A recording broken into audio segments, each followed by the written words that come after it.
탑승구에서 울려 퍼지는 안내 방송은 내 발걸음을 재촉했다. 짐가방을 끌면서도 마음속은 기대감과 불안감으로 뒤섞여 있었다. 68, 내 생일 첫 해외여행이었다. 그것도 사위 최민준이 직접 동행해 스위스로 가는 길이었다. 지난 10년간 손주를 키우느라 고생한 것에 대한 고마움이라 했다. 지난 10년간 손주를 키우느라 고생한 것에 대한 고마움이라 했다. 나는 그 말에 눈물이 핑 돌 지경이었다. 그런데 이륙 직전 그가 화장실에 간 사이 내 휴대폰 사이 다음 순간 온몸에 얼음물이 끼얹어진 듯 차가운 기운이 스며들었다. 그 순간 내 손은 너무 떨려 휴대폰을 제대로 쥐고 있을 수조차 없었다. 주변 사람들은 들뜬 얼굴로 비행기 탑승을 준비하고 있었지만 내 세상은 한순간에 무너져 내렸다. 이른바 효심과 배려는 모두 치밀한 계산이었다. 내 이름은 김수진. 은퇴 후의 삶은 분명 다른 모습일 거라 생각했었다. 58살 되던 해 나는 공기업에서 퇴직했고 한 달에 70만 원 남짓한 연금을 받으며 살게 되었다. 비록 넉넉하진 않아도 안정된 삶이라 여겼다. 남편 박선우 씨도 언젠가 내게 말했었다. 우리 나중에 전국 일주 여행 가자. KTX 타고 창밖 풍경 구경하고 아담한 펜션에 묵으면서 길거리 음식도 먹고 젊은 사람들처럼 여기저기 걸어 다니는 거야. 우리는 서점에서 두꺼운 여행 안내 책자를 사서 경로까지 표시해 두었었다. 하지만 사람의 계획이 어째 하늘의 뜻을 이기겠는가.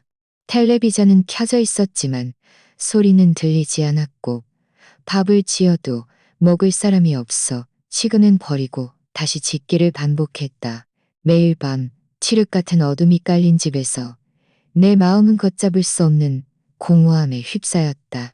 바로 그때였다. 딸 지은이가 만삭의 몸으로 사위 최민준과 함께 나를 찾아왔다. 그들은 말했다. 엄마, 그냥 저희 집으로 들어와 사세요. 어차피 곧 아기도 태어나는데 엄마가 돌봐주시면 좋고 엄마도 혼자 계시는 것보다 덜 외로우실 거예요. 나는 잠시 망설였다. 혼자 사는 것이 확실히 쓸쓸하긴 했고 그들 집에 가면 좀 나아질지도 모른다고 생각했다. 그렇게 나는 그들의 집으로 이사를 갔다. 처음엔 딸의 산후조리를 돕기 위해 석 달만 머무를 예정이었다. 하지만 누가 알았으랴. 그 석 달이 꼬박 10년이 될 줄은. 처음 이사 갔을 때는 아기가 아직 태어나기 전이었다. 나는 설레는 마음으로 아기 용품을 준비했다. 젖병이든 분유든 최고로 좋은 것만 고르려 했었다. 딸이 산후조리 때문에 외출할 수 없었기에 나는 작은 유모차를 끌고 마트에 가서 가격을 비교하고 품질을 꼼꼼히 따져가며 물건을 골랐다. 아기가 태어나자마자 나는 온 마음을 다해 아기에게 매달렸다.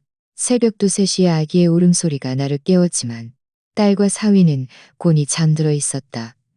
나는 직장 생활로 힘든 그들이 안쓰러워 차마 깨우지 못하고 혼자 아기를 안고 달래곤 했다. 날이 밝기도 전에 재래시장에 나가 장을 보고 낮에는 아기 옷을 빨고 이유식을 만들었으며 밤에는 아기를 재웠다.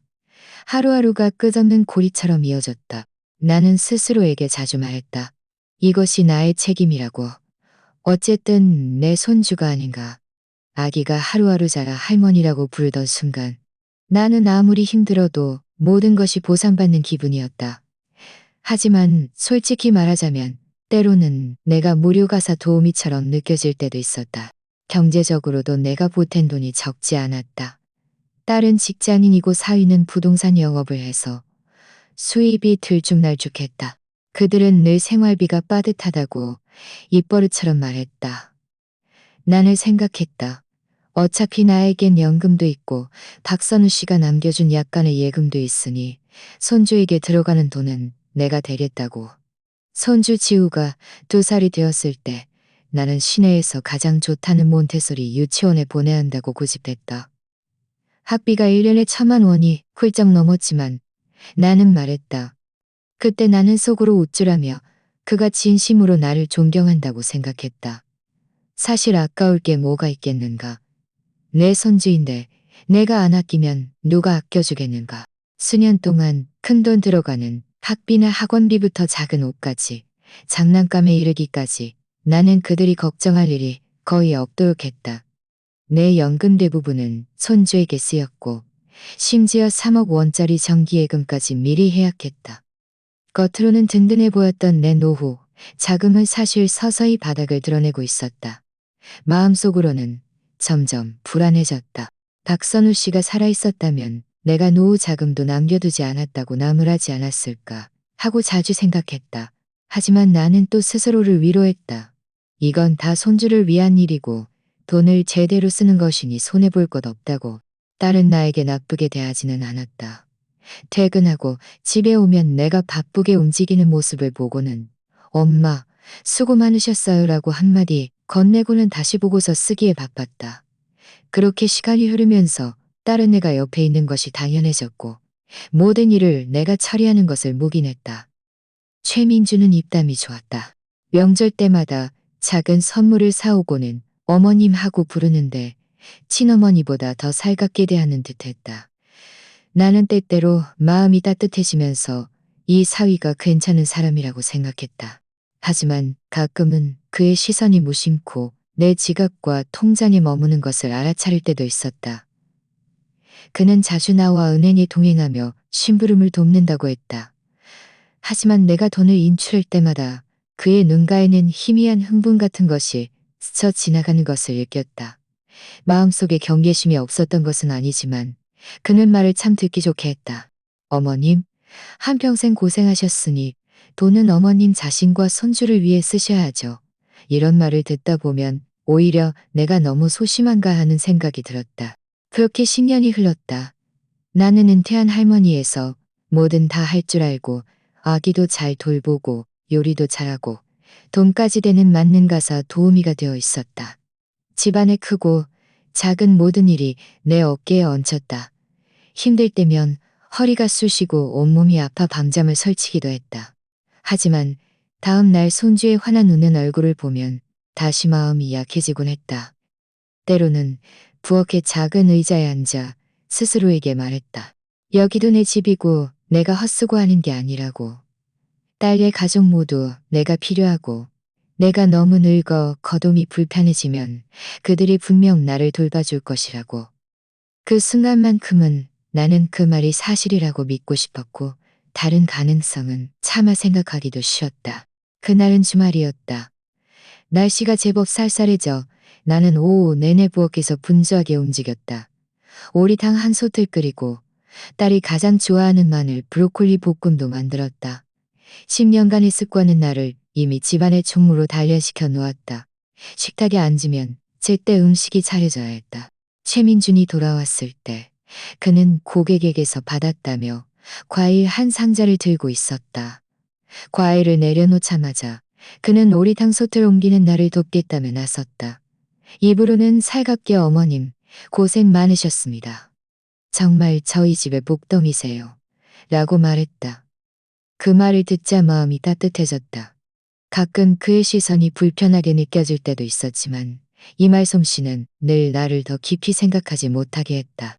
저녁 식사는 푸짐하게 차려졌고 우리 네 사람은 식탁에 둘러앉았다. 손주 지우는 학교에서 있었던 일을 제잘거렸고 지은이는 그런 아들에게 반찬을 얹어주었다. 그때 최민준이 갑자기 젓가락을 내려놓고 헛기침을 했다. 그 순간 나는 마음이 조여들며 그가 중요한 이야기를 하려 한다는 것을 직감했다. 어머님. 그의 목소리는 진지했고 마치 오랫동안 준비해온 듯했다. 이번 추석 연휴에 어머님을 모시고 스위스 여행을 가려고 합니다. 나는 얼어붙었다. 젓가락이 공중에 멈췄다. 스위스라니. 그곳은 내 평생 텔레비전에서나 보던 곳이었다. 설산과 호수, 그림 같은 나무집들, 엽서에서나 볼 수 있는 풍경들.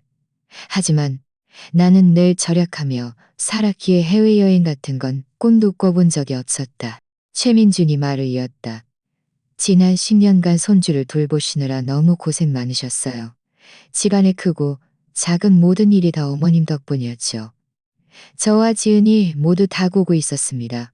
추석 연휴가 길어서 마침 시간도 되고요. 제가 여정 다 짜놓고 비행기표랑 호텔도 다 예약해 놓았으니 어머님께서 허락만 해주시면 됩니다. 내 마음속에서 쿵 하고 무언가 무너지는 소리가 들렸다. 10년간의 무조건적인 희생이 드디어 누군가에게 기억되고 누군가에게 이 모든 고생이 보상받을 가치가 있다고 말해주는 순간이었다. 하지만 내가 미처 입을 열기도 전에 손주가 끼어들었다. 할머니, 저도 같이 가면 안 돼요. 최민주는 아이의 머리를 쓰다듬으며 웃었다. 너는 연휴 끝나고 시험 봐야지. 공부가 제일 중요해. 이번에는 할머니가 10년간 고생하셨으니 할머니 혼자만 특별히 즐기셔야 해. 너도 할머니 마음을 헤아려 드려야지. 응? 나는 손주의 실망한 작은 얼굴을 내려다보며 마음이 아팠다. 하지만 혼자만 특별히 즐긴다는 네 글자를 듣자 또다시 동요하는 마음이 들었다. 나 같은 늙은 할머니가 그토록 큰 수고를 들릴 만큼 가치가 있는 걸까? 나는 참지 못하고 조심스럽게 물었다. 최서방, 스위스 비행기 표가 만만치 않을 텐데. 자네는 그렇게 바쁜데 시간도 낼 수 있고? 그는 즉시 대답했다. 아이는 시험이 중요하고 지은이는 직장 때문에 자리를 비울 수 없어서 제가 어머님을 모시고 가기로 한 겁니다. 이렇게 둘이서 1대1로 가면 어머님은 다른 사람 걱정 없이 가볍게 풍경 구경하시고 제대로 한번 쉬실 수 있잖아요. 말을 마친 그는 술잔을 들어 내게 정중히 권했다. 어머님, 지난 10년간 저희 가족이 어머님께 큰 빚을 졌습니다. 이번에 제가 조금이나마 갚을 수 있도록 해주세요. 내 마음속에 갑자기 뜨거운 기운이 솟아올랐다. 얼마나 많은 깊은 밤, 나는 홀로 손주를 안고 빙빙 돌며 재웠던가. 그때마다 서러운 눈물이 아이의 옷깃으로 떨어지곤 했다. 얼마나 여러 번 나는 내 예금을 털어 아이의 학원비를 대주고도 아무렇지 않은 척했는가. 그 모든 서러움은 아무도 진정으로 알아주지 않았다. 하지만 이 한마디, 이 술잔이 내 희생에 의미를 부여하는 듯했다. 나는 눈물을 참지 못하고 붉어진 눈으로 흐느끼며 말했다. 너희가 내 마음을 알아주니 됐다. 엄마는 다른 바라는 것 없어. 평소에 뭐 하나 제대로 사 입는 것도 아까워하시는데 이번엔 실컷 놀고 오세요. 집안일은 걱정 마시고요.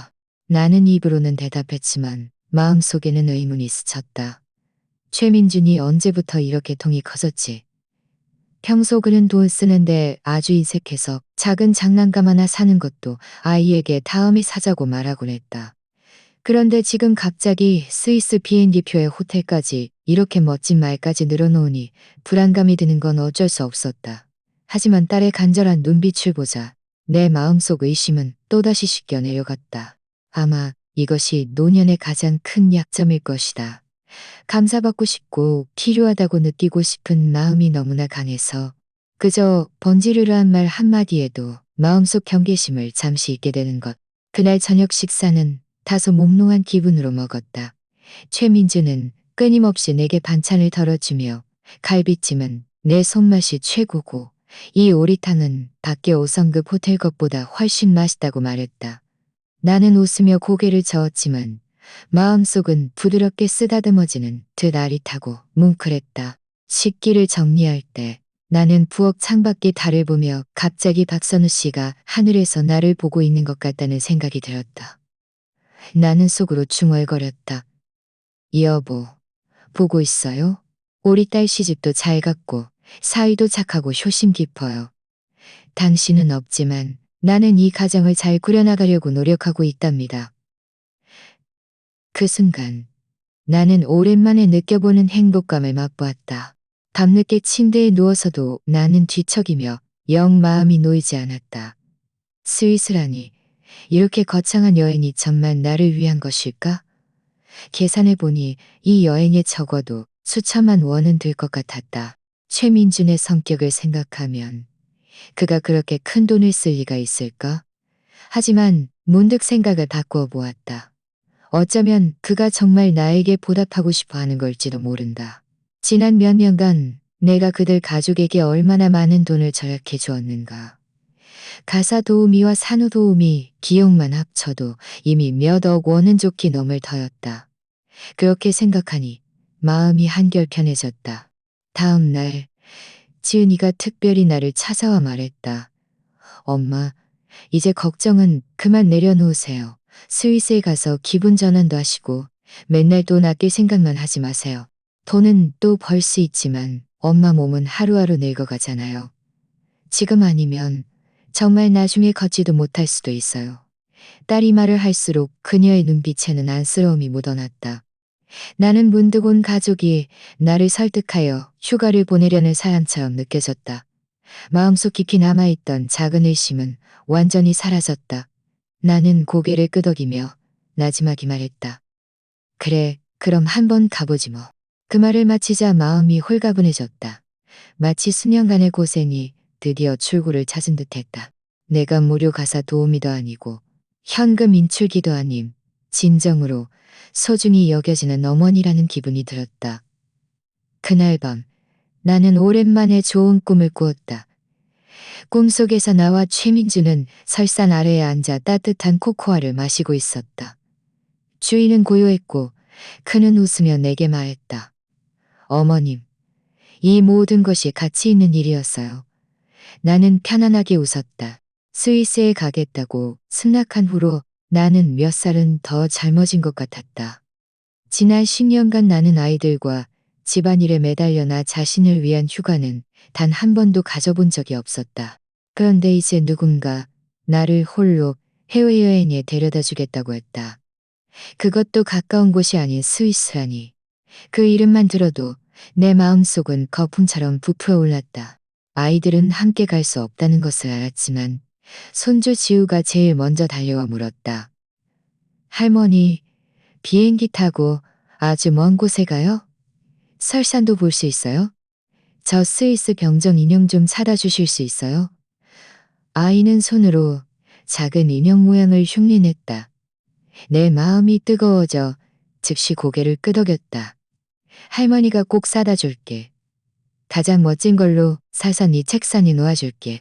그날부터 나는 자료를 찾아보기 시작했다. 나이가 많아도 휴대폰은 조금 쓸 줄 알았다. 밤에 잠이 오지 않으면 침대에 누워 스위스 기념품, 스위스 특산품 같은 것을 검색했다. 초콜릿, 폐중시계, 스위스 젖소, 인형 같은 것들. 나는 하나하나 적어두었고 특히 아이들이 좋아할 만한 것들을 눈여겨보았다. 작은 선물들을 사가면 손주도 기뻐하고 딸도 웃을 것이라 생각하니 내 마음은 이미 그 설산으로 날아가 있었다. 이 여행 때문에 나는 일부러 백화점까지 찾아갔다. 예전에는 옷을 살 때면 내일 시장에서 몇만 원짜리 스웨터를 사서 입어도 충분하다고 생각했다. 하지만 이번에는 달랐다. 스위스는 날씨가 추울 테니 두툼한 패딩 점퍼는 사야겠다고 생각했다. 매장 앞에 서서 화려한 색깔의 외투들이 줄지어 걸려있는 것을 보니 갑자기 어찌할 뻔했다. 나는 멍하니 있다가 무심코 손을 저으려 했다. 판매원이 다가와 환하게 웃으며 물었다. 어머님, 이 신상 한번 입어보시겠어요? 해외여행 가실 때요. 나는 수십 년 동안 칙칙한 색깔의 옷만 입어왔다. 빨간색은 너무 튀고 내 나이에는 어울리지 않는다고 생각했다. 하지만 판매원은 계속해서 말했다. 어머님은 기품이 있으셔서 입으시면 젊어 보이세요. 그 말에 마음이 흔들려 홀린 듯 입어보았다. 거울을 보던 나는 나 자신도 깜짝 놀랐다. 거울 속의 사람은 평소 칙칙한 할머니가 아니라 얼굴에 생기가 돌고 눈빛까지 반짝이는 모습이었다. 그 순간 내 마음속에 오랜만에 느껴보는 감동이 일었다. 아, 나도 이렇게 멋져 보일 수 있구나. 패딩 점퍼를 사고 나서 나는 목도리, 장갑, 심지어 방한 부츠까지 한 켤레 골랐다. 카드를 긁을 때는 여전히 마음이 아팠다.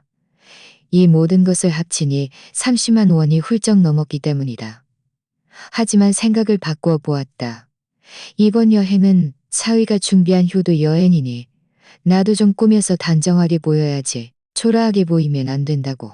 집에 돌아와 옷을 꺼내 몰래 입어보았다. 딸이 보더니 웃으며 말했다. 엄마, 그 빨간 옷 정말 예쁘네요.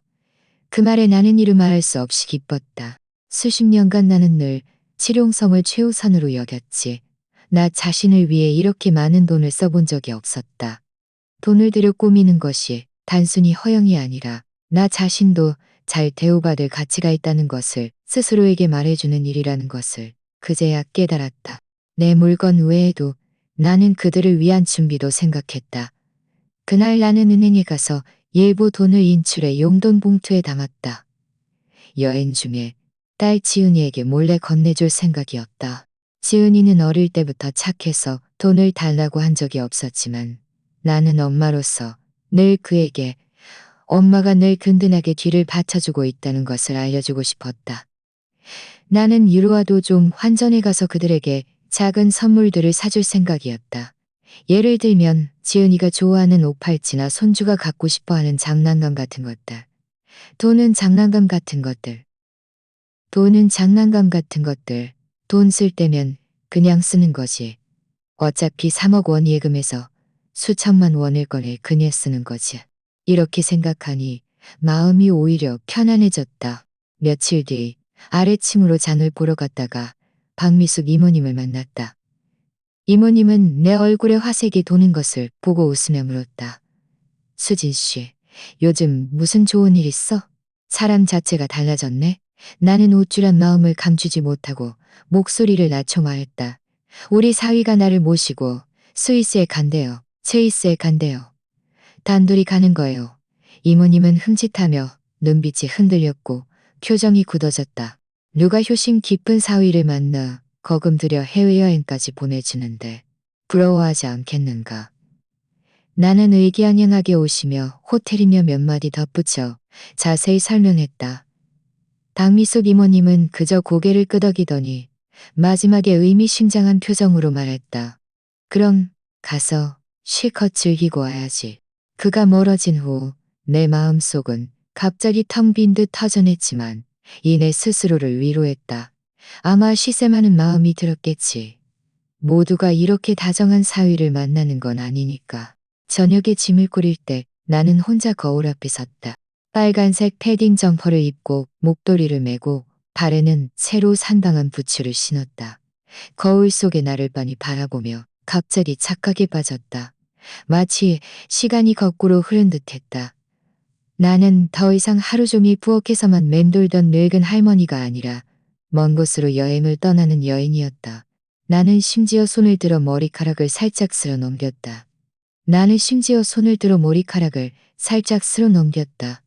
마음속에 문득 이런 생각이 떠올랐다. 박선우 씨가 지금의 나를 본다면 아무리 나이가 들어도 여자의 마음속 한 구석에는 스스로가 다시 한번 빛나고 싶다는 갈망이 늘 남아있는 법이었다. 나는 몸을 돌려 패딩 점퍼를 여행 가방에 넣었다. 지퍼를 잠그는 순간 내 마음속에서 오래된 장부가 닫히고 조용히 새로운 페이지가 펼쳐지는 것 같았다. 그날 밤 나는 유난히 깊은 잠을 잤다. 꿈속에서 나는 손주와 손을 잡고 설원 위를 걸으며 웃었고 그 웃음소리가 스위스의 설산 사이를 울려 퍼졌다. 그 며칠 동안 나는 거의 모든 짐을 꾸려 놓았다. 패딩 점퍼와 방한 부츠는 가지런히 개어두었고 여권은 작은 지갑에 넣어두었다. 슬리퍼 한 켤레까지 꼼꼼히 챙겼다. 마음속은 설렘과 긴장으로 가득했다. 어쨌든 이렇게 먼 곳으로 비행기를 타고 가는 것은 내 생애 처음이었기에 늘 불안감이 있었다. 하지만 사위가 직접 동행한다고 생각하니 다시 안심이 되었다. 출발 전날 밤 나는 일부러 재래시장에 가서 과일과 간식을 좀 샀다. 여행 중에 나눠 먹을 생각이었다. 채소 가게 앞에서 이웃 박미수 이모님을 만났다. 이모님은 내가 사과를 한 봉지 가득 들고 있는 것을 보고는 참지 못하고 물었다. 아이고, 수진 씨, 해외여행 간다면서 뭘 이렇게 많이 사? 나는 웃으며 말했다. 가는 길에 먹을 것도 좀 가져가야죠. 거기서는 입맛에 안 맞을까 봐요. 다음 날 아침 우리는 공항으로 가야 했다. 최민주는 내 짐을 들어주겠다고 했다. 나는 짐이 그리 많지 않아 직접 들 생각이었지만 그가 고집했다. 어머님, 연세도 있으신데 힘드실까 봐요. 제가 들게요. 그는 말하면서 아주 자연스럽게 내 핸드백을 받아들고 자기 휴대폰과 내 휴대폰을 함께 자기 배낭에 넣어버렸다. 나는 잠시 멍하니 있다가 무심코 손을 내밀며 말했다. 내 휴대폰 줘. 가는 길에 친구들한테 연락해야지. 그는 웃으며 손을 흔들었다. 어머님, 걱정 마세요. 제가 충전해 드릴게요. 탑승 수속할 때도 휴대폰으로 QR코드 스캔해야 하는데 어머님 혼자 하시면 너무 복잡해요. 몇 년 만에 처음으로 이 사위가 나를 진정으로 돌봐야 할 사람으로 여기는 것 같다는 생각이 들었다. 그래서 나는 더 이상 고집하지 않았다. 가는 내내 그는 아주 친절했다. 짐을 붙이고 줄을 서서 탑승권을 받고 심지어 생수까지 미리 사서 내 손에 건네주었다. 어머님, 앉아서 쉬세요. 저 따라다니시지 마시고요. 나는 대기실에 앉아 있었고 마음속의 불안감은 점차 사라졌다. 아무리 남을 속이려는 사람이라 한들 이렇게까지 세심하고 주도 면밀하게 할 수 있을까? 나는 속으로 나 자신을 지나치게 의심한다고 꾸짖었다. 하지만 바로 그때 박미숙 이모님은 집에서 발을 동동 구르고 있었다. 그는 아침 일찍 그 영상을 몇 번이고 다시 보았고 마음은 더욱 초조해졌다. 이모님은 내가 오늘 스위스로 떠난다는 것을 알고 있었다. 만약 출국 전에 나에게 경고하지 않으면 나는 완전히 함정에 빠질지도 모른다고 생각했다. 그래서 그는 끊임없이 내게 전화를 걸었다. 한 번, 세 번, 세 번, 하지만 아무도 받지 않았다. 한편 나는 탑승구 옆 의자에 앉아 최민준이 사다 준 따뜻한 커피를 마시며 손주 지우가 보낸 카톡 음성 메시지를 듣고 있었다. 할머니, 빨리 놀다 오세요. 눈사람 인형 꼭 사다 주세요. 그 말을 들으니 내 마음은 달콤하기 그지없었다.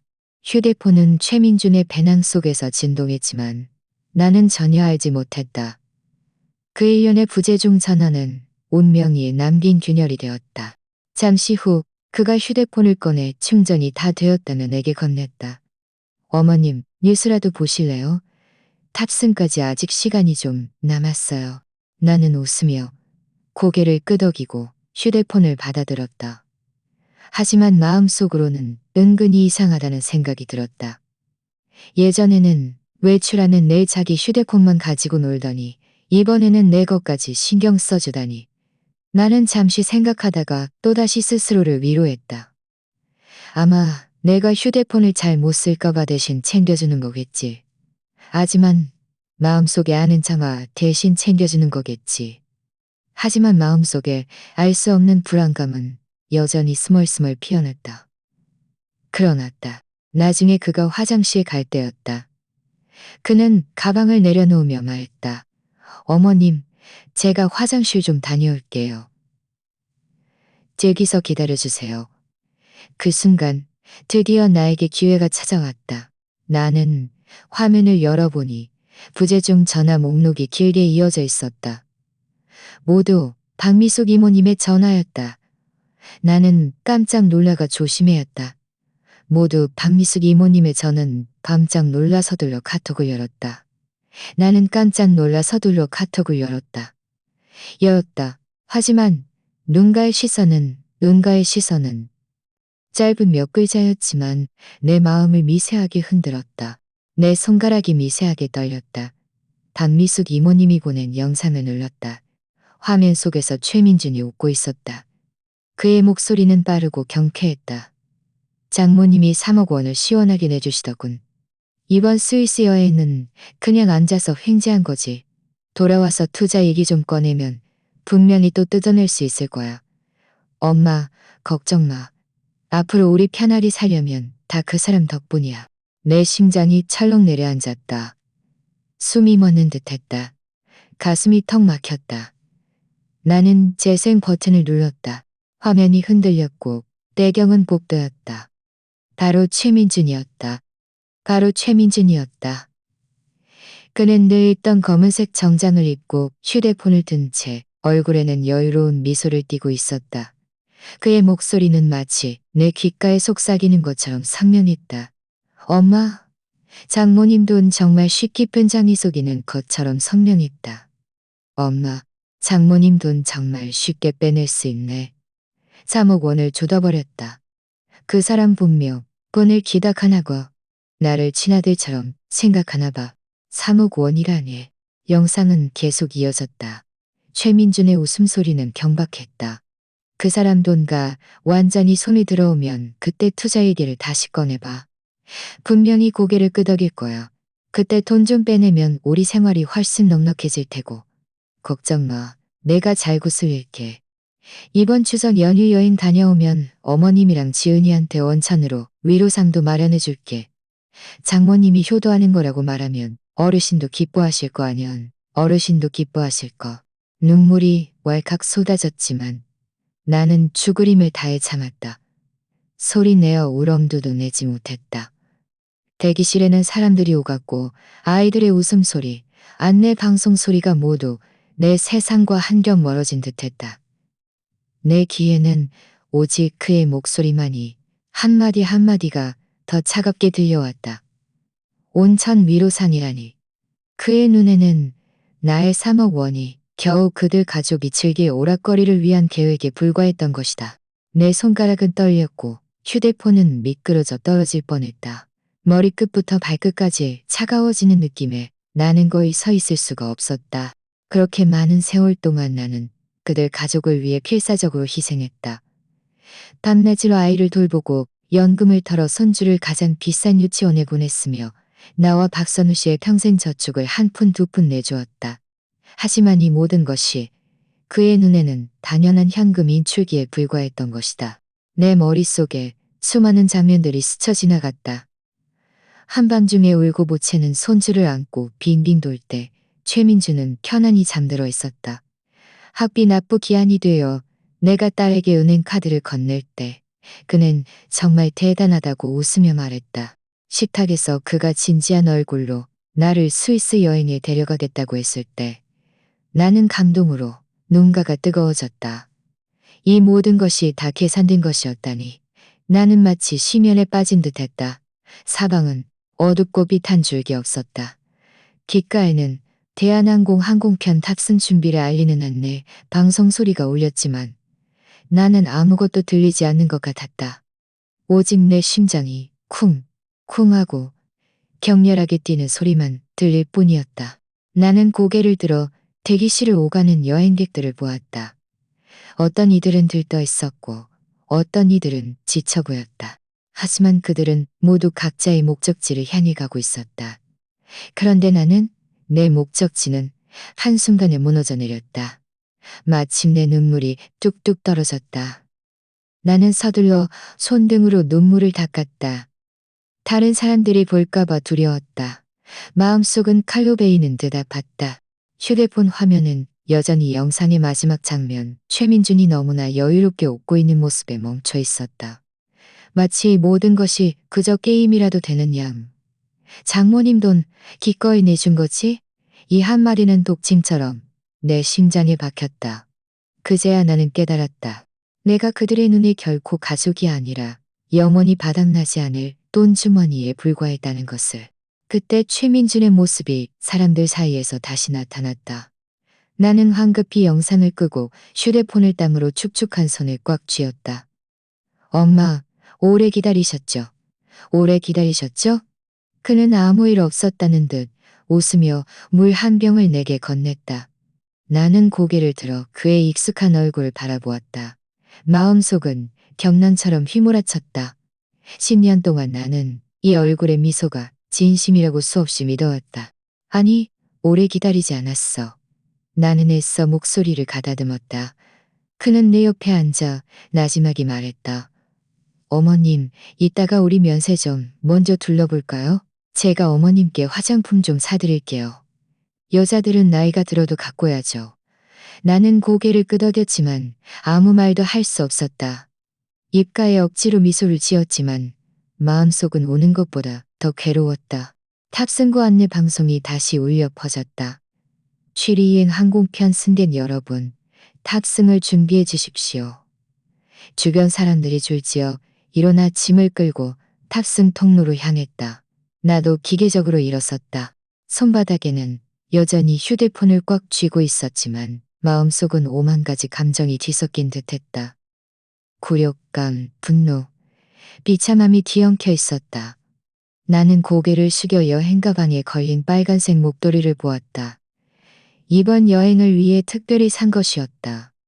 지금은 그 선명한 색깔이 내 눈에 유난히 따갑게 느껴졌다. 나는 갑자기 이 길을 한 발짝도 더 나아갈 수 없을 것 같았다. 안내 방송 소리, 캐리어 바퀴 굴러가는 소리, 사람들의 웅성거림이 모두 나와는 상관없는 일이었다. 나는 그저 뻣뻣하게 서 있었다. 마음속에는 그 두 마디 말이 끊임없이 맴돌았다. 장모님 돈 정말 쉽게 빼낼 수 있네. 3억 원을 조금도 망설이지 않고. 그 사람 돈 다 손에 들어오면 그때 어머님이랑 지은이한테 온천으로 위로상도 마련해 줄게. 결국 나의 고생, 나의 신뢰, 나의 모든 정성이 그의 눈에는 그저 유흥을 위한 도구에 불과했던 것이다. 내 눈물은 이미 억지로 참아냈고 눈가는 여전히 붉었지만 나는 눈을 비비는 척하며 졸리다고 말했다. 그는 아무런 이상한 점을 눈치채지 못했다. 손에는 방금 산 생수령을 들고 친절하게 내 앞에 놓으며 말했다. 어머님, 물 한 모금 드시고 목 좀 축이세요. 비행기 타면 몇 시간 동안 가야 하잖아요. 나는 물을 받아들고 억지로 미소를 지었다. 목소리를 낮춰 말했다. 내가 좀 안 좋네. 이 말을 할 때 내 마음은 떨렸다. 영상 속 그의 목소리는 여전히 내 귓가에 맴돌았고 한 글자 한 글자가 탈갈처럼 나를 베는 듯했다. 하지만 나는 들켜서는 안 되었다. 참아야 했다. 최민주는 잠시 멈칫하더니 웃으며 내 손을 두드렸다. 여행 가기 전이라 긴장하는 건 당연하죠. 비행기 타서 한숨 주무시면 스위스에 도착해서 괜찮을 거예요. 나는 아무런 대답도 하지 않고 그저 물병을 손에 꽉 쥐었다. 차가운 촉감이 겨우 나를 진정시켰다. 사람들은 이미 탑승을 위해 줄 서기 시작했다. 안내방송은 취리행 항공편 승객 여러분, 차례대로 탑승해 주십시오라며 재촉하고 또 재촉했다. 주변의 발걸음 소리, 카펫 위를 굴러가는 캐리어 바퀴에 둔탁한 마찰음. 나는 일어섰다. 심장이 격렬하게 뛰었다. 곁눈질로 아이 손을 잡은 부부들, 노인을 부축하며 탑승하는 자녀들을 보았다. 그들을 보면서 나는 갑자기 다행이라는 선하는 갑자기 다행이라는 자녀들을 보았다. 만약 그가 있었다면 나는 어떻게 해야 했을까? 아이 앞에서 아빠의 진실을 폭로할 수 있었을까? 안 된다. 아이는 너무 어리고 옳고 그름을 전혀 분간할 수 없다. 그에게 아빠는 영원히 가장 소중한 사람일 터였다. 그렇게 하면 그 아이의 마음에 깊은 상처만 남길 뿐이었다. 여기까지 생각하니 오히려 안도감이 들었다. 적어도 이 잔인한 연극을 손주에게 보여줄 필요는 없었다. 최민준이 나를 앞으로 밀며 말했다. 엄마, 가요? 이제 탑승해야죠. 나는 갑자기 걸음을 멈췄다. 손에 들인 캐리어 손잡이를 꽉 쥐어 손마디가 하얗게 질렸다. 나는 고개를 돌려 그를 바라보았다. 목소리는 차갑게 얼어붙었다. 당신이나 가. 나는 집에 갈 거야. 이 말이 입 밖으로 나오자 내 마음속에서 갑자기 어떤 힘이 솟아올랐다. 모든 두려움을 압도하는 힘이었다. 그 말이 입 밖으로 나오자 내 마음속에서 갑자기 모든 두려움을 압도하는 힘이 솟아났다. 최민주는 얼어붙었다. 그의 얼굴에 걸려있던 미소가 잠시 굳었다. 엄마, 무슨 말씀이세요? 표 다 사놨는데? 우리가... 나는 더 이상 설명하지 않았다. 그저 고개를 숙이고 캐리어를 끌고 몸을 돌려 되돌아갔다. 캐리어 바퀴가 카펫 위를 긁는 소리가 쿵쿵 하고 내 심장을 두드리는 듯했다. 한 걸음 한 걸음 내디딜 때마다 발걸음이 천근만근 무겁게 느껴졌다. 등 뒤에서 최민준이 목소리를 낮춰 말했다. 어머님, 이러지 마세요. 사람들이 다 보고 있잖아요. 나는 뒤돌아보지 않았다. 주변 사람들이 호기심 어린 시선으로 바라보는 것이 느껴졌지만 나는 더 이상 아무것도 신경 쓸 여력이 없었다. 신경 쓸 여력이 없었다. 내 뒷모습은 분명 무거웠을 것이다. 어깨는 꼿꼿했고 캐리어 끄는 소리는 멈추지 않고 이어졌다. 최민준이 뒤에서 두어 걸음 따라왔지만 결국 나를 붙잡지 못하는 것이 느껴졌다. 그는 아마 내가 정말 소란을 피워 자신의 이미지에 영향을 줄까봐 계산하고 있었을 것이다. 나는 그에게 기회를 주지 않았다. 내 발걸음은 단호하고 차가웠다. 마치 오직 나만을 위한 길을 걷는 것 같았다. 가슴이 찢어질 듯 아팠다. 마치 틈이 벌어진 것 같았다. 하지만 그 순간 나는 갑자기 맑아지는 것을 느꼈다. 지난 10년간 나는 스스로에게 이것이 내 집이고 아이들이 크면 감사할 줄 알 것이라고 계속 말해왔다. 하지만 그 모든 것이 적나라하게 눈앞에 펼쳐졌을 때 나는 깨달았다. 이 모든 것이 그저 나 자신을 위한 위로에 불과했다는 것을. 나와 사위 사이에는 어떤 효심이나 배려도 존재하지 않았다. 오직 계산만이 있을 뿐이었다. 이 발걸음은 단순히 탑승구를 떠나는 것을 넘어 그의 위선과 완전히 선을 떠나는 것을 넘어 나는 울지 않았다. 눈물은 이미 눈가에서 말라버렸다. 보안 검색대를 지나 인파를 거슬러 밖으로 걸어 나갈 때 등 뒤에서 바람이 불어와 빨간색 패딩 점퍼를 살짝 흔드는 것을 느꼈다. 그 옷은 이번 여행을 위해 특별히 산 것이었다. 설산 앞에서 기념사진을 찍어야 했을 옷이지만 지금은 그저 나를 출구로 향하는 이 길에 동반할 뿐이었다. 나는 옷깃을 여몄다. 공항 로비에 도착했을 때 나는 뒤돌아 탑승구 쪽을 한번 바라보았다. 사람들은 이미 사라졌고 최민준의 모습도 그 안에 보이지 않았다. 그가 비행기에 탔는지 아니면 아직 그 자리에 서서 망설이는지는 알 수 없었다. 하지만 어찌 되었든 이 순간 우리 사이의 관계는 완전히 변해버렸다. 그 순간 나는 문득 깨달았다. 인생의 균열은 이렇게 찾아오는 것이라고. 고요하지만 되돌릴 수 없는 방식으로. 나는 캐리어를 끌고 택시 승강장 쪽으로 향했다. 로비의 조명은 아주 밝았지만 나는 마치 나 혼자 걷는 길고 긴 길을 걷는 것 같았다. 발걸음은 무거웠지만 말로 설명할 수 없는 어떤 결연함이 깃들어 있었다. 집에 돌아온 순간 나는 바람 빠진 풍선처럼 주저앉았다. 현관의 신발들은 여전히 가지런히 놓여 있었고 집 안은 아무 일도 없었던 것처럼 고요했다. 하지만 내 마음은 이미 산산조각이 나 있었다. 나는 캐리어를 바닥에 쿵 하고 내려놓고 길게 한숨을 내쉬었다. 갑자기 전에는 느껴본 적 없는 생각이 떠올랐다. 나는 더 이상 그 누구도 내 삶에 함부로 들어오게 하고 싶지 않았다. 그래서 나는 걸어가서 현관문을 안으로 걸어 잠그고 다시 한번 빗장까지 걸었다. 딸깍하고 빗장이 걸리는 소리가 유난히 선명하게 들렸다. 10년 동안 나는 거의 문을 잠근 적이 없었다. 예전에는 늘 딸이 언제든 돌아올 것이고 손주가 나를 찾을 것이라 생각하며 문을 활짝 열어두곤 했다. 하지만 이 순간 나는 비로소 깨달았다. 집은 나, 요새이며 누구도 쉽게 침범할 수 없다는 것을. 다음 날 아침 일찍 나는 은행에 갔다.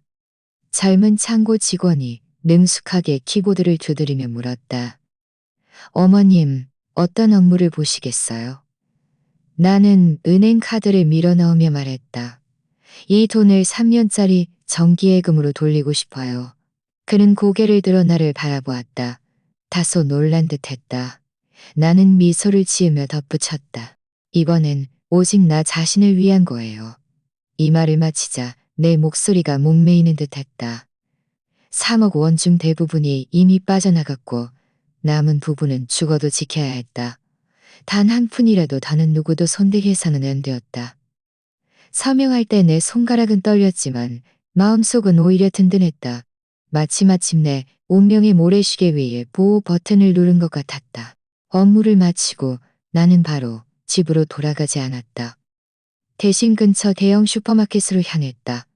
예전에는 물건을 살 때 늘 가장 싼 세탁세제를 찾았고 옷은 할인하는 것만 몇만 원짜리만 골랐다. 하지만 그날 나는 쇼핑 카트를 밀며 갑자기 이런 생각이 떠올랐다. 나 자신을 위해 좋은 것을 한번 사보자. 나는 진열대 앞에 서서 고급 세탁세제 병을 한참 동안 바라보았다. 평소에는 비싸다고 멀리서만 보던 것이었다. 하지만 이번에는 망설임 없이 한 병을 집어 카트에 넣었다. 매끈하고 윤기 나는 병을 손에 드니 묵직한 것이 오랜만에 느껴보는 존중 같았다. 옷 코너를 지나다가 빨간색 원피스를 보았다. 마네킹이 입혀진 원피스는 색깔이 선명했다. 판매원이 다가와 웃으며 말했다. 어머님, 이 옷 정말 잘 어울리실 것 같아요. 내 마음이 움직여 탈의실로 들어갔다. 거울 속에서 나는 원피스를 갈아입었다. 눈부시게 빨간색이었다. 그 순간 나는 나 자신을 알아보지 못할 뻔했다. 10년 동안 나는 늘 칙칙한 회색이나 파란색 옷만 입었다. 눈에 띄지 않으려고 돈을 아끼려고. 하지만 알고 보니 빨간색도 나에게 어울릴 수 있었다. 나는 거울 속에 나를 발빤히 바라보며 갑자기 마음이 아릿했다. 원하면 언제든지 나도 다시 빛날 수 있구나. 집에 돌아와 새로 산 물건들을 하나하나 정리하다가 문득 충동적으로 수첩을 꺼내 몇 글자를 적기 시작했다. 나 자신을 위한 일들. 나는 아주 천천히 한 글자 한 글자 정성껏 썼다. 꽃꽂이 수업에 가서 꽃을 배워 집에 꽃을 꽂아두고 내가 보면서 마음 편해지기. 치과 예약해서 오랫동안 아팠던 이빨 치료하기. 더 이상 미루지 않기. 장미꽃잎 싸서 반신욕하면서 나 자신에게 휴식 주기. 태극권 배워서 몸 단련하기. 다른 사람을 위해서가 아니라 오직 나 자신의 건강을 위해서. 다 쓰고 나서 나는 종이 위의 글자들을 바라보았다. 마음속은 왠지 모르게 벅차올랐다. 60살이 훌쩍 넘어서야 나는 생애 처음으로 이렇게 진지하게 나 자신을 위한 계획을 세운 것이었다. 저녁에 물건들을 정리하다가 지갑을 열었는데 잘 접어둔 쪽지 하나가 손에 잡혔다. 며칠 전 해외여행 갈 때 딸에게 몰래 건네줄 생각으로 준비해 두었던 용돈 봉투에 넣을 쪽지였다. 쪽지에는 이렇게 쓰여 있었다. 딸, 고생 많았지? 엄마 마음이야. 받아줘. 나는 그 글자를 빤히 바라보았다. 눈물이 걷잡을 수 없이 쏟아져 나왔다. 지난 몇 년간 나는 늘 나 자신에게는 이색했지만 그들에게는 모든 것을 기꺼이 내어주었다. 하지만 돌아온 것은 최민준의 차가운 목소리였다. 장모님 돈 정말 쉽게 빼낼 수 있네. 눈물이 한 방울 한 방울 쪽지 위에 떨어져 먹물이 번졌다. 나는 더 이상 참지 못하고 얼굴을 손에 묻고 소리내어 울었다. 그 순간 나는 비로소 깨달았다. 나는 다른 사람을 위해 존재하는 그림자가 아니었다.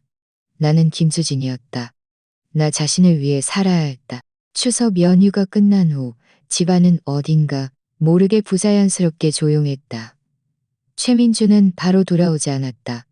아마 스스로 찔리는 것이 있었거나 내가 면전에서 따져 물을까봐 두려웠을 것이다. 대신 지은이가 이틀 휴가를 내고 나를 보러 날아왔다.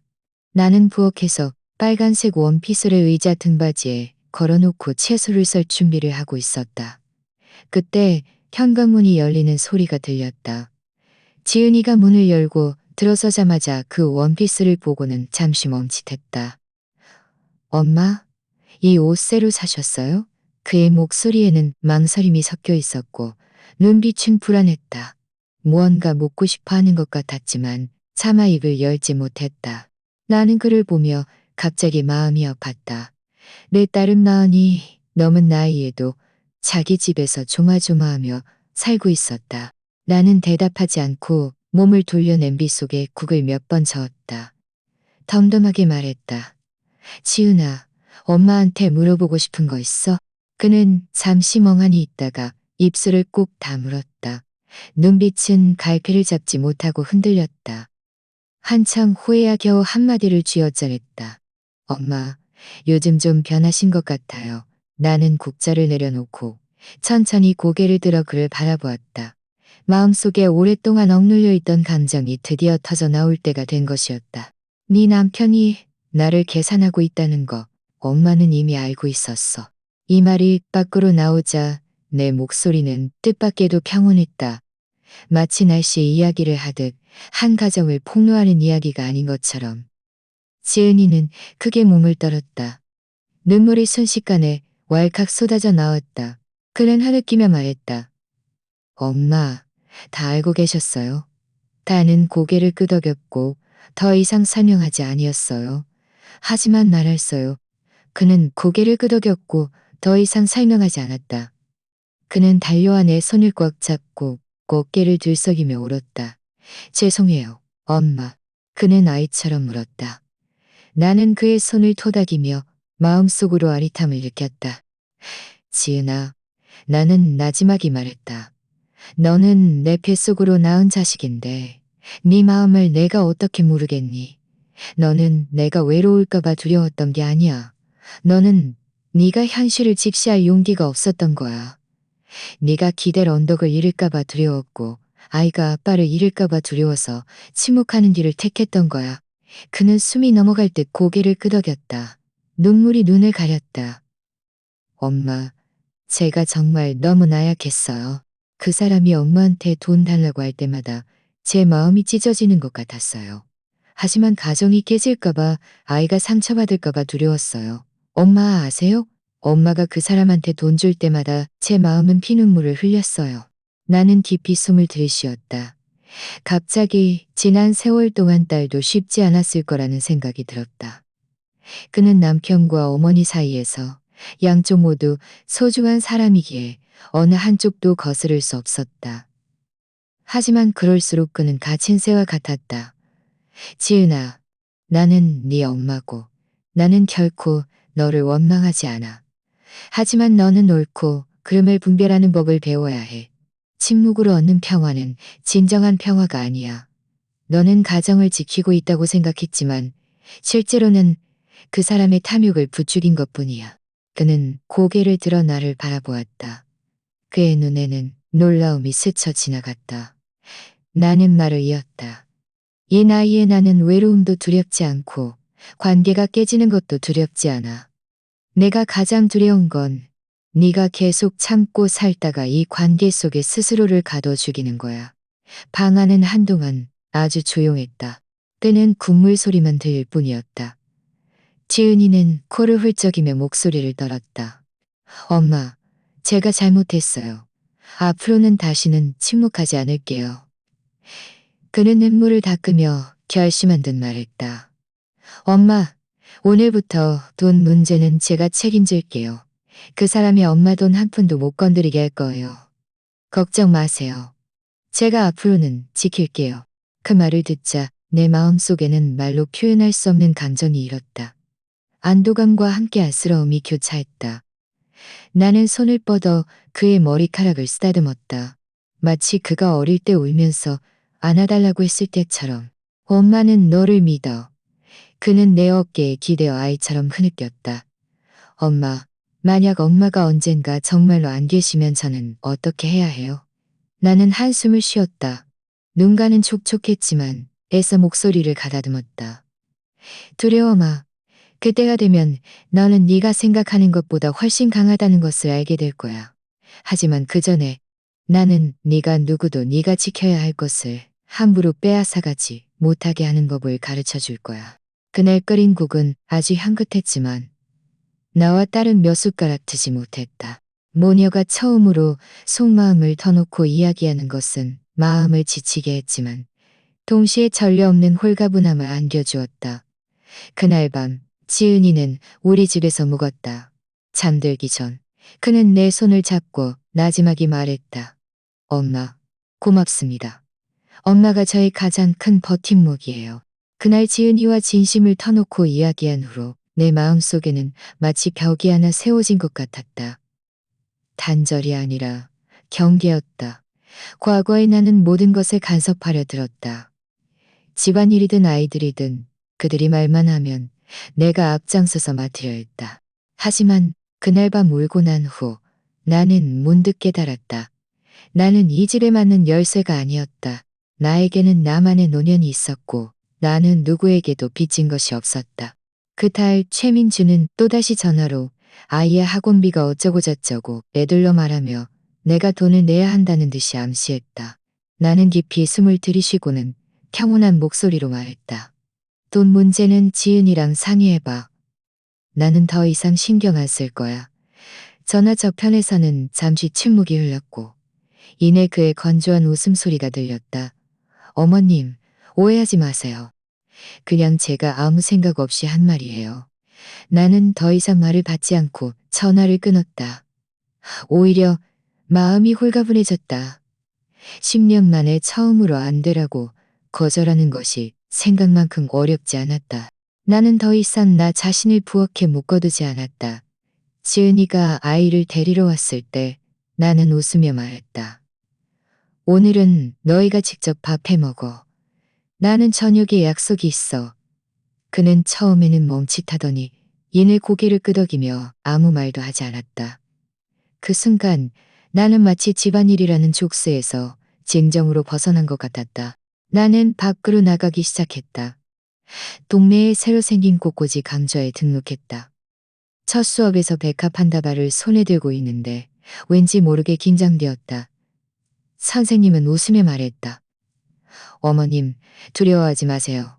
꽃도 생명이 있는 것이니 그저 꽃의 성질에 맞춰 놓으면 됩니다. 나는 선생님을 따라 천천히 꽃을 화병에 꽂아 넣었고 제법 그럴듯한 모양새가 나왔다. 오랜 친구들은 내가 변한 모습을 보고는 앞다투어 나를 활동에 참여시켰다. 박미숙 이모님은 나를 나인댄스 강좌에 데려갔다. 처음에는 내가 몸치일까봐 좀 부끄러웠지만 음악이 시작되자 나는 다른 사람들과 함께 팔을 흔들고 발을 내디뎠다. 갑자기 몸이 가벼워지는 것을 느꼈다. 마치 10년간의 피로를 털어낸 듯했다. 웃음소리, 박수소리, 음악이 뒤섞여 나는 오랜만에 느껴보는 모임 속으로 다시 녹아들었다. 어느 날 지역 사회에서 주최하는 실버 여행 동호회 등록 설명회에서 김성은 씨를 만났다. 그는 나보다 3살 많았고 은퇴한 공장장이었다. 머리카락은 희끗희끗했지만 눈빛은 아주 생기 넘쳤다. 그가 먼저 내게 말을 걸었다. 김 여사님, 이런 동호회는 처음이신가 봐요. 나는 웃으며 말했다. 네, 예전에는 시간이 없었는데 이제는 저 자신에게 기회를 주고 싶어서요. 그가 말했다. 저도 그래요. 젊을 때는 공장 일로 바빴고 은퇴하고 나서야 비로소 나 자신을 위해 살아본 적이 없다는 걸 깨달았죠. 그 순간 내 마음이 갑자기 울컥했다. 나뿐만이 아니었다. 우리는 많은 이야기를 나누었다. 재래시장의 두부 이야기부터 젊은 시절의 직장 이야기까지. 그는 다른 사람의 말을 가로채지 않고 경청할 줄 아는 사람이었다. 나는 문득 깨달았다. 그와 이야기하는 것이 최민준의 느끼한 효도하는 척하는 말보다 훨씬 편안하다는 것을. 그것은 계산이 아닌 평등한 교류였다. 하지만 최민준은 그렇게 쉽게 포기하지 않았다. 언젠가 그는 일부러 우리 집에 과일 한 바구니를 들고 환한 얼굴로 찾아왔다. 어머님 뵈러 왔어요. 나는 예의 바르게 과일을 받아들고 차 한 잔을 따라 그의 앞에 놓았다. 하지만 예전처럼 열정적으로 대하지는 않았다. 그는 아무렇지 않은 척 말했다. 엄마, 요즘 편안하시죠? 혹시 집안에 뭐 도와드릴 일 있으면 언제든 말씀하세요. 저는 요즘 투자할 만한 곳도 좀 알아보고 있어요. 나중에 아이한테 말 좀 남겨주고 싶어서요. 나는 눈을 들어 그를 바라보았다. 속으로 비웃었다. 결국 내 예금에 또 손을 대려는 수작이군. 나는 덤덤하게 대답했다. 투자는 내가 잘 모르고 신경도 안 쓸 거야. 너희 젊은 사람들이 알아서 해. 내 돈은 이미 정기예금으로 묶어두어서 건드릴 수 없어. 그의 얼굴에 걸려있던 미소가 잠시 굳더니 이내 다시 몇 가닥의 열정을 억지로 짜내듯 말했다. 어머님은 정말 너무 절약만 하세요. 나는 더 이상 맞장구 치지 않고 대신 손주의 숙제에 대해 물었다. 분위기는 한순간 어색해졌다. 그는 결국 대충 작별 인사를 하고 돌아갈 수밖에 없었다. 그를 배웅하며 나는 분명히 알았다. 우리 사이는 이미 예전으로 돌아갈 수 없다는 것을. 나는 더 이상. 그 후 어느 날 지은이가 나를 찾아왔다. 나는 꽃꽂이 화병을 창가에 놓고 있었다. 그는 한참을 바라보더니 눈가에 죄책감이 스쳐 지나갔다. 엄마, 그동안 고생 많으셨어요. 저희 남편 쪽 일은 너무 마음에 두지 마세요. 나는 그를 보며 부드럽지만 단호한 목소로 말했다. 지은아, 나는 네 엄마지. 너희 부부가 관리하는 통장이 아니야. 내 돈은 내가 쓸 거야. 내 돈은 내가 쓸 거야. 내 돈은 내가 쓸 거야. 누구에게도 속하지 않아. 그의 눈가가 살짝 붉어졌고 나지막이 말했다. 네 엄마. 알겠어요. 앞으로는 제가 앞장설게요. 마음속으로는 안쓰러우면서도 대견했다. 마침내 그가 자신을 지키는 법을 배우고 나를 지키는 법도 배우기 시작한 것이다. 이 지경에 이르자 나는 문득 내가 환생한 것 같았다. 만능 역할에서 벗어나 나는 더 이상 무료가사 도우미도 영원히 열려있는 돈주머니도 아니었다. 집 밖으로 나와 나는 친구들과 웃음, 활동을 다시 찾았다. 김성은 씨를 만나면서 노년에도 새로운 이해와 동반자가 있을 수 있다는 것을 알게 되었다. 명확한 경계를 긋고 나는 딸과 나 자신에게 내 인생은 나 자신의 것이라고 말했다. 삶은 천천히 평온을 되찾았다. 그것은 다른 사람을 위해 무감각해질 때까지 바쁘게 살던 평온이 아니라 진정으로 나 자신에게 속하는 리듬이었다. 매일 아침 나는 먼저 베란다의 백합에 물을 주고 따뜻한 차 한 잔을 우려내어 천천히 해가 뜨는 것을 바라보았다. 그런 마음의 평화는 지난 10년간 어느 때보다 더 든든했다. 어느 날 손주 지우가 가방을 메고 돌아와 비밀스럽게 공책 한 권을 내게 내밀었다. 할머니, 빨리 보세요. 제가 쓴 글이에요. 내가 펼쳐보니 제목은 내가 가장 좋아하는 사람이었다. 글씨는 삐뚤빼뚤했지만 한 글자 한 글자가 내 마음을 뜨겁게 했다. 글 속에서 그는 내가 가장 좋아하는 사람은 할머니예요. 할머니는 제일 맛있는 갈비찜도 끓여주시고 이야기도 잘 해주시고 이야기도 잘 해주세요. 할머니는 예쁜 집도 있고 꽃과 작은 새들이 많은 정원도 있으를 입은 집도 있어요. 할머니가 늘 정원도 있어요. 할머니가 늘 물이 있었다. 그림 밑에는 그림이었다. 서툴지만 나를 울게 만드는 그림이었다. 아이의 눈에는 내가 돈에 얽매인 할머니가 아니라 진정으로 그에게 따뜻함과 안정감을 줄 수 있는 사람이었구나. 그날 밤 지은이가 아이를 그리러 왔을 때 나는 소파에 앉아 손주의 글을 읽고 있는 것을 보았다. 그는 조용히 옆에 앉아 부드러운 눈빛으로 나를 바라보았다. 엄마. 그가 입을 열었다. 목이 메어 있었다. 엄마 아세요? 저는 정말 엄마를 존경해요. 나는 고개를 들어 그를 보았다. 잠시 멍하니 있다가 그는 내 손을 잡고 진지하게 말했다. 엄마, 지난 몇 년간 저는 여자는 가정을 위해 모든 것을 희생해야 한다고 늘 생각했어요. 하지만 엄마를 보면서 비로소 깨달았어요. 여자는 먼저 자기 자신이어야 해요. 그렇지 않으면 다른 사람들은 습관적으로 엄마를 바싹 마르게 할 때까지 다 가져갈 거예요. 내 마음이 미세하게 흔들렸다. 딸이 이런 말을 할 수 있다는 것은 그가 진정으로 변하고 있다는 증거였다. 10년 동안 나는 침묵과 타협으로 얻은 것이 고작 계산당하는 것뿐이었다. 하지만 이번에는 내가 거절과 고집으로 마침내 그에게 무엇이 마지노선인지 가르쳐준 것이다. 나는 나지막이 웃었다. 지은아 기억해. 너는 누구의 소유물도 아니야. 너는 너 자신이야. 그는 고개를 끄덕였다. 눈가가 촉촉했고 마치 그 말을 마음에 새기는 듯했다. 그 즈음 나는 다른 사람들이 보기에는 다소 냉정하다고 여길 만한 일을 했다. 유산 분배 계획서를 작성하는 것이었다. 나는 책상에 앉아 남은 정기예금과 연금을 하나하나 적어 내려가며 미래를 어떻게 정리할지 명확히 썼다.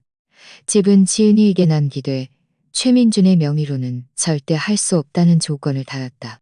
연금은 일부를 노인 요양 비용으로 남겨두고 나머지는 손주 지후의 교육기금으로 쓰기로 했다.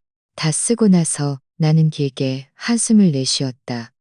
과거에는 늘 죽음이 두려웠고 미래를 감당할 수 없을까봐 걱정했다. 하지만 이제는 마침내 종착점을 똑바로 마주할 용기가 생겼다. 왜냐하면 이번에는 내가 나 자신을 위해 계획을 세운 것이고 수동적으로 다른 사람에게 빼앗기는 것이 알았기 때문이다. 그 순간 나는 확신이 되었다고. 이 인생에 이르러 나는 나 자신을 했다. 삶도 풍요로워졌다. 나는 종종 박미숙 이모님, 이 여사님 등 몇몇 친구들과 함께 카페에 갔다. 우리는 창가 자리에 앉아라 테나 국화차를 몇 잔 시켜 마셨다. 잔을 들 때는 웃으며 말했다. 자, 우리 노년을 위하여 건배. 그들은 내가 변했다고, 예전보다 훨씬 생기 넘쳐 보인다고 칭찬했다. 나는 웃으며 대답했다. 내가 변한 게 아니라 마침내 나 자신을 되찾았을 뿐이야.